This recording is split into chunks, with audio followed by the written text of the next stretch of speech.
শ্রীমদ্ভাগবতা শুধু কোনো একটি ধর্মের জন্য নয়, বরং এই ধিত্রিতে বসবাসকারী প্রতিটি মানুষের এটি পড়া ও বোঝা উচিত, যাতে সে নিজের জীবনের সুখ, শান্তি এবং সাফল্য অর্জন করতে পারে। বলা হয়, সেই ঘরে প্রতিদিন গীতার পাঠ হয় বা শোনা যায়, সেই ঘরে স্বয়ং ভগবান শ্রীকৃষ্ণ বারংবার আগমন করেন। শ্রীমদ্ভগবদ্গীতা স্বয়ং ভগবানেরই দিব্যবাণী, যার মাহাত্ম্য অসীম ও অনন্ত।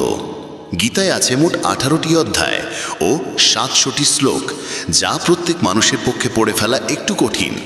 তাই আজকের এই বিশেষ কথায় আমরা শ্রীমদ্ভগবদ্গীতার 18টি অধ্যায় ও 700টি শ্লোকের মূল সার কথা জানব, যার মাধ্যমে গীতার প্রকৃত অর্থকে হৃদয়ঙ্গম করা সহজ হবে।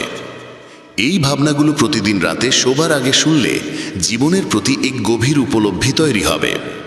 ভগবান শ্রীকৃষ্ণ বলেন, হে অর্জুন, আমি সকল প্রাণীর হৃদয়ে অবস্থানকারী আত্মা।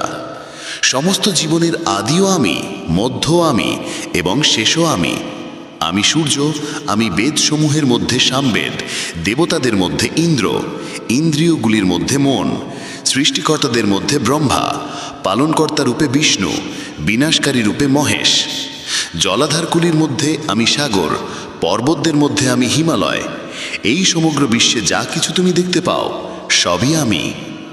যে কেউ হাজার জিনিস জেনে ফেলে বা সমগ্র বিশ্বকে জেনে নেয়, তবুও যদি সে নিজেকে না চেনে, তবে সে জ্ঞানহীন। যে কেউ তোমাকে প্রত্যাখ্যান করে, দুঃখ পেও না, কারণ তারা সত্যিই তোমার মূল বোঝেনি। যে সম্পর্ক আমাদের কাঁদিয়ে দেয়, তার চেয়ে গভীর আর কোনো সম্পর্ক নেই। আর যে সম্পর্ক আমাদের কাঁদতে রেখে চলে যায়, তার চেয়ে দুর্বল আর কোনো সম্পর্ক নেই। সবসময় শান্ত থাকো, তাহলেই নিজেকে জীবনে অনেক বেশি দৃঢ় অনুভব করবে। কারণ লোহা যখন ঠান্ডা হয়, তখনই তা শক্তিশালী হয়, আর যখন তা গরম থাকে, তখন যে কোনো রূপে ঢালা যায়। বিপদের সময় 7টি গুণ তোমাকে রক্ষা করবে: তোমার জ্ঞান, নম্রতা, বুদ্ধি, তোমার অন্তর্নিহিত সাহস, ভালো কাজ, সত্য কথা বলার অভ্যাস এবং ঈশ্বরে বিশ্বাস। আত্মা সবসময় জানে কি সঠিক আর কি ভুল, কিন্তু মনকে বোঝানোটাই মানুষের প্রধান চ্যালেঞ্জ। কঠিন সময় মানুষ একা হয়ে যায়, কিন্তু সেই কঠিন সময় তাকে মজবুত করে তোলে। যে তোমাকে সম্মান দেয়, তাকেই সম্মান দাও। কারোর অবস্থান দেখে মাথা নত করা কাপুরুষতার লক্ষণ। হে অর্জুন, যেই ব্যক্তি না আনতি হয়, না কাউকে ঘৃণা করে, না দুঃখ পায়, না কিছু চায়, এবং যিনি সমস্ত কর্মফলের আকাঙ্ক্ষা ত্যাগ করেছেন, সেই জ্ঞানী ব্যক্তি আমার অতি প্রিয়। আমাকে পাবার 3টি পথ আছে: ধ্যান যোগ, জ্ঞান যোগ ও কর্মযোগ, এবং এই সবগুলোর মধ্যে কর্মযোগই শ্রেষ্ঠ।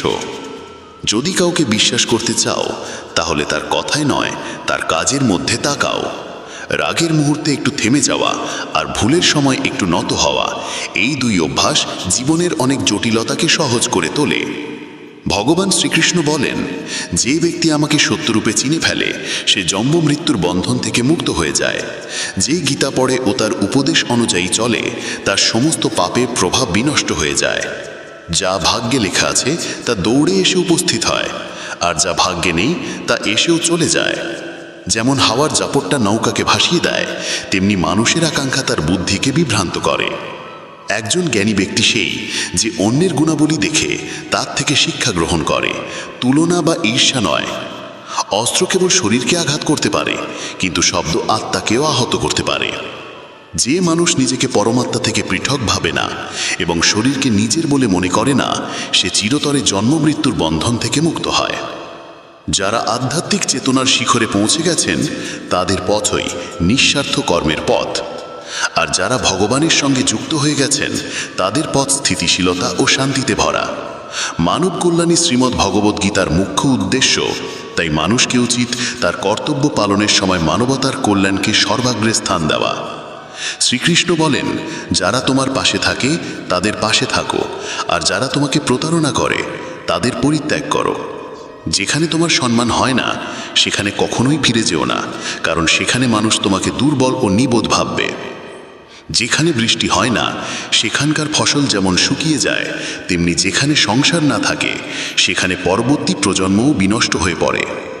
যারা বলে তাদের সময় নেই, তারা আসলে তাদের ঘনিষ্ঠ সম্পর্কের তালিকায় তোমার নাম রাখে না। হে অর্জুন, যে ব্যক্তি আমার মহান জন্ম ও কর্মের প্রকৃতিকে সত্যভাবে বোঝে, সে দেহত্যাগের পর আর পুনর্জন্ম লাভ করে না, সে আমার চিরন্তন ধামে পৌঁছে যায়। যে ব্যক্তি সমস্ত ইচ্ছা ত্যাগ করে আমি ও আমার এই মোহ ও আকাঙ্ক্ষা থেকে মুক্ত হয়, সে অপার শান্তি লাভ করে। যে মানুষের ভেতরে জ্ঞানের অভাব এবং ঈশ্বরে আস্থা নেই, সে কখনোই জীবনে সুখ ও সাফল্য লাভ করতে পারে না। ঈশ্বর আমাদের যা দিয়েছেন তাই আমাদের জন্য যথেষ্ট এবং এটাই একমাত্র অটল সত্য। সংযম, সদাচার, স্নেহ ও সেবা, এই গুণগুলো সৎসঙ্গ ছাড়া আসে না। ঈশ্বরকে স্মরণ করে করা প্রার্থনা আমাদের ভাগ্য বা পরিস্থিতি বাদলাক না বাদলাক, তবে সেই প্রার্থনা আমাদের চরিত্রকে নিশ্চিতভাবে পরিবর্তন করে। বাক এমন মধুর হওয়া উচিত যাতে ভবিষ্যতে তা ফিরিয়ে নিতেও কখনো তিক্ততা অনুভব না হয়। নিজের মধ্যে সামান্য হলেও আত্মসম্মান থাকা প্রয়োজন, নয়তো মানুষ তোমাকে সেখানেও দাবিয়ে রাখবে যেখানে তোমার অধিকার আছে। একজন মহাপুরুষই আত্মাকে বিস্ময়ী দৃষ্টিতে দেখে, আবার এমনই আর একজন মহাপুরুষ তার রহস্য ব্যাখ্যা করে, এবং এমনই কেউ কেউ বিস্ময়ে শুনেও তাকে জানতে পারে না। শ্রীকৃষ্ণ বলেন, যে ধৈর্যশীল ব্যক্তি সুখ দুঃখকে সমভাবে গ্রহণ করে এবং যাকে ইন্দ্রিয় ও বিষয়সমূহ বিচলিত করতে পারে না, সে মোক্ষের উপযুক্ত হয়। যতক্ষণ না তুমি নিজেকে হার মানাও, ততক্ষণ এই পৃথিবীর কোনো শক্তি তোমাকে হারাতে পারবে না। তুমি দুর্বল নও, দুর্বল সময়, আর সময় সব কিছুকে পাল্টে দেয়। তুমি শুধু তোমার কর্ম করে যাও। যে ব্যক্তি কখনো সংকট দেখেনি, সে কখনো নিজের শক্তির উপলব্ধি করতে পারে না। যারা অন্যের কষ্ট বোঝে, যাদের হৃদয়ে দয়া আছে, যাদের মন ভালো, তাদের পুনর্জন্ম হয় না। কাউকে কিছু দিয়ে অহংকার করো না। কে জানে তুমি দিচ্ছ নাকি আগের জন্মের ঋণ শোধ করছো। অহংকারী মানুষের বংশ, ঐশ্বর্য ও সম্মান, এই তিনটিই হারিয়ে যায়। বিশ্বাস না হলে রাবণ, কৌরব ও কংসের কথা মনে করো। নীরবতা হলো সবচেয়ে বড় জবাব, এবং ক্ষমা হলো সবচেয়ে বড় শাস্তি। যে মানুষের ভিতরে শহর শক্তি আছে, তার শক্তির সঙ্গে কারোর তুলনা চলে না। আমাদের অযথা চিন্তা ও মনের ভয় এমন এক রোগ যা আমাদের আত্মিক শক্তিকে ছিন্ন ভিন্ন করে ফেলে। মানুষকে জীবনের চ্যালেঞ্জ থেকে পালানো উচিত নয়, আর না ভাগ বা ঈশ্বরের ইচ্ছার দোহাই দিয়ে নিজের দায়িত্ব থেকে দূরে থাকা উচিত। যজ্ঞে নিবেদিত অন্ন ভক্ষণকারী শ্রেষ্ঠ মানুষ পাপ থেকে মুক্ত হন, আর যারা কেবল নিজের দেহ রক্ষা করার জন্য অন্ন প্রস্তুত করে, তারা পাপই গ্রহণ করে।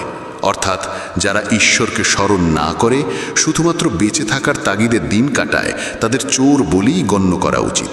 শুধু জ্ঞানই একমাত্র অবিনাশী উপাদান, যা যে কোনো সময়, যে কোনো অবস্থায়, যে কোনো পরিস্থিতিতে মানুষের সঙ্গে থাকে। পৃথিবীতে যেমন ঋতুর পরিবর্তন ঘটে, তেমনি জীবনে সুখ দুঃখ আসতেই থাকে। যুদ্ধ হোক বা জীবন, সাফল্য আসে মাত্র তিনটি অস্ত্রের মাধ্যমে: ধর্ম, ধৈর্য ও সাহস। কোনো মানুষ জন্মসূত্রে মহান হয় না, বরং তার কর্মই তাকে মহান করে তোলে। যদি কিছু পেতে চাও, তবে আগে নিজের উপর বিশ্বাস করো, কারণ ভরসা সবসময় চিরায়তী হয় না। তুমি যতই সত্যবাদী বা ভালো মানুষই হও না কেন, একসময় সবাই সঙ্গ ত্যাগ করে চলে যায়। বন্ধু গরিব না ধনী, সেটা কোনো গুরুত্ব বহন করে না। গুরুত্ব বহন করে এই যে সে তোমার খারাপ সময় তোমার পাশে কতটা থাকে। ধর্ম যাই হোক না কেন, মানুষকে ভালো হওয়া উচিত, কারণ হিসাব হবে আমাদের কর্মের, ধর্মের নয়। যদি খুশির জন্য কাজ করো, তবে খুশি ধরা দেবে না, কিন্তু খুশি হয়ে যদি কাজ করো, তাহলে খুশি নিজেই তোমার কাছে ফিরে আসবে। তুমি যদি অন্যের জন্য ভালো চাও, তাহলে সেই ভালো জিনিসগুলোই আবার তোমার জীবনে ফিরে আসে। এটাই প্রকৃতির নিয়ম। তোমার মূল্য নির্ধারিত হয় না তুমি এখন কি, বরং এতে হয় যে তুমি নিজেকে কি করতে পারো সেই সামর্থ্যের ওপর। একটু করে হাসি মুখ আর হাস্যোজ্জ্বল মন, এই দুটোই প্রকৃত সম্পদ।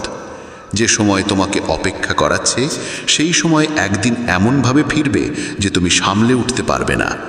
যদি কেউ তোমার সঙ্গে না থাকে, তবে মন খারাপ করো না, কারণ ঈশ্বরের চেয়ে বড় কোনো সাথী এই পৃথিবীতে নেই। খুশি স্বাধীনতার উপর নির্ভর করে, আর স্বাধীনতা নির্ভর করে তোমার সাহসের ওপর। বিশ্বাস ছাড়া এই দুনিয়ার কোনো সম্পর্ক দীর্ঘায়ু হয় না। যদি কোনো ভুলের কারণে গতকাল কষ্টে কেটেছে, তবে আজকের দিনটাকে সেই স্মৃতি দিয়ে নষ্ট করো না। অনেকেই কর্ম করতে করতেই চরম সিদ্ধি লাভ করেছিলেন। জনক প্রভৃতি জ্ঞানীজনও আসক্তিহীন কর্ম করে সিদ্ধি লাভ করেছিলেন। তাই মানুষকে সব সময় ভালো কর্ম করতে হবে, কিন্তু ফলের আশায় নয়। হে অর্জুন, আমার এই 3 জগতে কোনো কর্তব্য নেই, না কিছু পামার কিছু আছে, তবু আমি নিয়মিত কর্ম করি, নিজের কর্তব্য পালন করি। শ্রীকৃষ্ণ বলেন, হে পার্থ, যদি আমি নিজের কর্ম নিয়ে অসতর্ক থাকি তাহলে বড় বিপদ ঘটে যাবে, কারণ এই পৃথিবীর মানুষ আমার পথ অনুসরণ করে। এই জগতে হেরে যাওয়া মানুষ বা কষ্টে পড়া মানুষের পাশে কেউ থাকে না। আর কেউ যদি সামান্য সফল হয়, তবুও মানুষ ঈর্ষাতেই ভরে ওঠে। তাই নিজের দুঃখ কারো সঙ্গে শেয়ার করো না, আর নিজের খুশি কখনো প্রকাশ করো না। একজন মানুষের খাদ্য অবশ্যই সাত্ত্বিক ও সুষম হওয়া উচিত। যে বোঝে না কি খেতে হবে, কতটা খেতে হবে, কোথায় ও কিভাবে খেতে হবে, সে কখনোই পরমেশ্বরকে উপলব্ধি করতে পারে না। যে মূঢ় ব্যক্তি শুধু লোক দেখানোর জন্য বলে যে সে ইন্দ্রিয় জয় করেছে, অথচ মনে মনে সে ইন্দ্রিয় ভোগের চিন্তায় ডুবে থাকে, সে একজন ভণ্ড, একজন অহংকারী। যে ব্যক্তি পারম্পর্য মানে না, সৃষ্টির চক্র ও ধর্ম পালনে আগ্রহী নয়, কেবল ইন্দ্রিয় সুখে বুঁদ হয়ে আছে, সে পাপী ব্যক্তি, নিরর্থক জীবনযাপন করছে। কিন্তু যে ব্যক্তি আত্মার মাঝে আনতি, আত্মাতেই তৃপ্ত এবং আত্মাতেই সন্তুষ্ট, তার কোনো কর্তব্য নেই। আত্মা এখানে একমাত্র চরম সত্য। যে সত্যকে বোঝে সেই সত্যেই সুখে হয়ে বাস করে, তার আর কিছু করণীয় থাকে না। তবে এমন কেউ লক্ষ কোটি জন্মের মাঝে একজনই হয়। এমন মহান পুরুষের এই দুনিয়াতে না কর্ম আছে, না কর্মবর্জনের প্রয়োজন, এবং তার কোনো স্বার্থও জীব জগতের সঙ্গে জড়িত থাকে না। অর্থাৎ যার মধ্যে ঈশ্বরকে পাওয়া হয়ে গেছে, তার আর অন্য কিছু করবার নাই। যারা জ্ঞানী, যারা ঈশ্বরের সততা জেনে গেছেন, তাদের দায়িত্ব হয়ে পড়ে যাতে তাদের কাজের ধরন এমন কিছু যেন না ঘটে যাতে অন্যের মনে কর্মের প্রতি অপমান বা অনীহা জন্মে। তাই জ্ঞানীদের উচিত এমন উদাহরণ স্থাপন করা যাতে সকলে অনুপ্রাণিত হয়ে নিজের কর্তব্য পালন করে। তামসিক গুণসম্পন্ন মানুষ অলসতা ও ঘুম নিয়ে থাকে। রাজসিকরা প্রতিনিয়ত বাহাদুরি দেখানোর চেষ্টা করে, আর জ্ঞানীরা জানে গুণই তাদের দিয়ে কর্ম করায়। আর যারা জ্ঞানী নয়, তারা ভাবে সব কিছু তারাই করেছে। ফেলে দাও সেসব সম্পদ যারা সময় পড়লে কেবল স্বার্থ আর গন্ধ ছড়ায়। যদি সত্যিই নিজের জীবন পাল্টাতে চাও, তাহলে প্রথমে নিজের মনকে পাল্টাতে প্রস্তুত হও। কারণ মন যেমন থাকবে তেমনি ভাবনা হবে, আর ভাবনা যেমন হবে জীবনও তেমনি হবে। যা চলে যাচ্ছে তাকে যেতে দাও। সে আজ থাকলেও কাল চলে যাবে। তুমি যত বেশি সরল, সৎ আর কোমল হৃদয়ের হবে, তত বেশি প্রতারক ও কপট মানুষ তোমাকে কষ্ট দেবে। জীবনের সব কিছু আবার পাওয়া যায়, কিন্তু সময়ের সঙ্গে হারানো বিশ্বাস আর সম্পর্ক আর কখনো ফিরে আসে না। বিশ্বাস করো তাকে যে তোকে রক্ষা করতে সক্ষম। 2 মুহূর্তের জন্য পাশে থাকা কেউ তোমার চিতায় কাঁধ দেয়। তাই মুহূর্তের সঙ্গে মাপো না অনুভবের গভীরতা। সত্যিকারের মানুষদের ওপর সেই বিশ্বাস রাখো যেমন রাখো তত ওষুধে।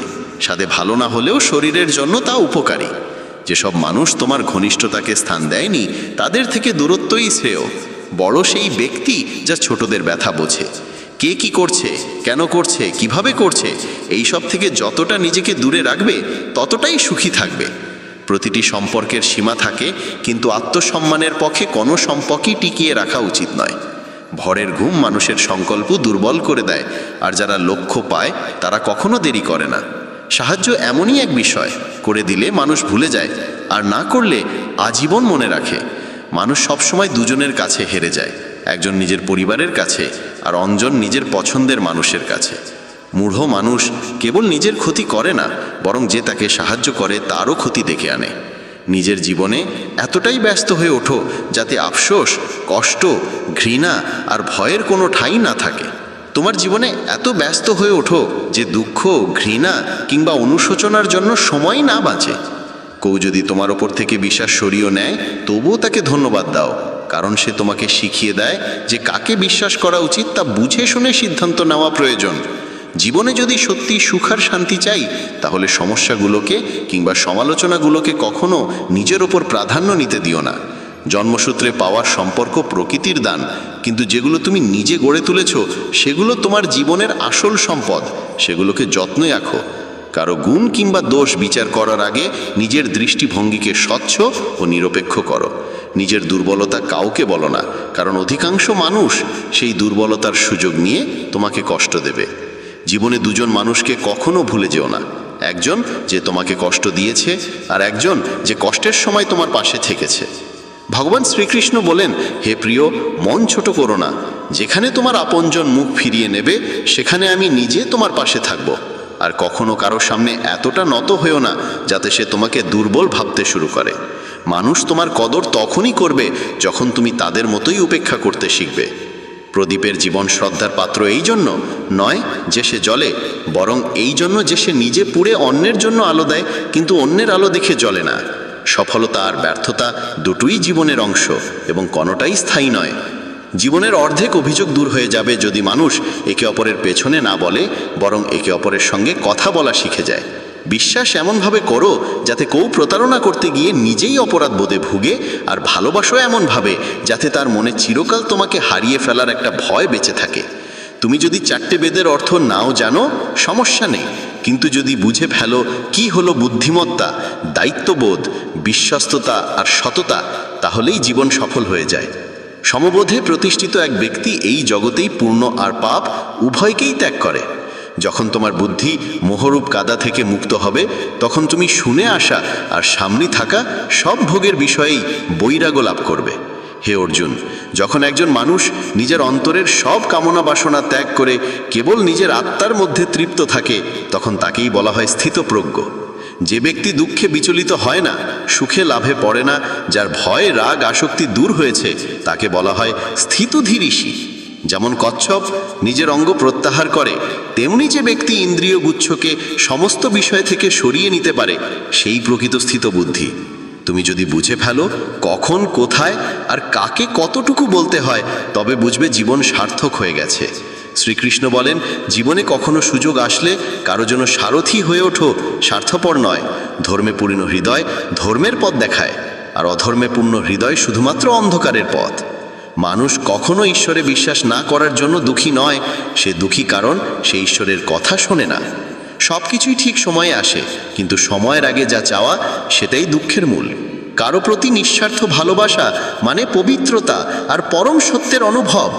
যা কিছু ঘটেছে তার মধ্যে তোমার কোনো হাত নেই, তাই তোমার দুঃখগুলো অমূলক। সব কিছুর শুরু আমার থেকেই হয়, আর শেষও আমাতেই এসে ঠেকে। ইন্দ্রিয় সুখ কখনো প্রকৃত সুখ নয়। প্রথমে তা মধুর লাগে, পরে তা ধ্বংস ডেকে আনে। শ্রীকৃষ্ণ বলেন, হে মানব, তুমি তোমার জীবনকে অর্থবহ করে তুলতে পারো, কিন্তু তার জন্য তোমাকে আমার স্মরণে আসতে হবে। যদি আমার কথা তোমার অদ্ভুত লাগে, তাহলে তোমার দৃষ্টিভঙ্গি বদলানো উচিত, কারণ তুমি এখনো জিনিসগুলো সেইভাবে দেখছো না যেভাবে আমি দেখি। একবার যদি তুমি আমার উপর বিশ্বাস করো, তাহলে কখনো হতাশ হবে না। যে একবার আমার উপর নির্ভর করে, আমি কখনো তাকে ছেড়ে যাই না।